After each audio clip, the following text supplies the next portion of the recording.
ഇതൊക്കെ ഓരോ ദുർവിധിയാ, സഹിച്ചേ പറ്റൂ. എനിക്ക് എന്റെ ഋതുവിനെ രക്ഷിക്കാൻ കഴിഞ്ഞില്ല അച്ഛാ. എടാ, ഇത് ദ്രോഹിയുടെ ലോകാ മോനെ. സത്യവും നീതിയും ധർമ്മവും ഒക്കെ പാലിച്ച് ജീവിക്കുന്നവർക്ക് ഈ ലോകത്ത് ഒരു രക്ഷയില്ല. വന്നത് വന്നു. ഇനി ഇതിൽ നിന്ന് കരകയറുന്നതിനെ പറ്റി ആലോചിക്കാം. ഈ സമയത്ത് സാറും ഹോസ്പിറ്റലായി പോയി. ഇതൊക്കെ ഓരോ പരീക്ഷണങ്ങളാ. ഇതൊക്കെ നമ്മൾ പരിഹരിക്കും. പരിഹരിക്കാതെ എവിടെ പാനടാ.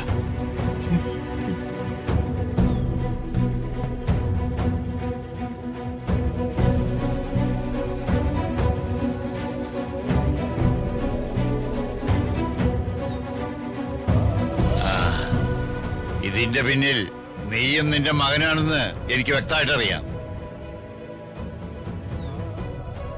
നിനക്കും അവനും കൂടി ഞാനൊരു പട്ടടയുണ്ടാക്കും. അതിലിട്ട് നിന്നെ അവനും കൂടി പച്ചയ്ക്ക് കത്തിക്കുന്ന ഒരു ദിവസം വരും. നീ കരുതിയിരുന്നോ?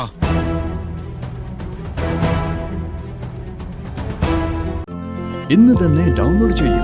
കാണൂ നിങ്ങളുടെ ഫേവറേറ്റ് ഷോസ്.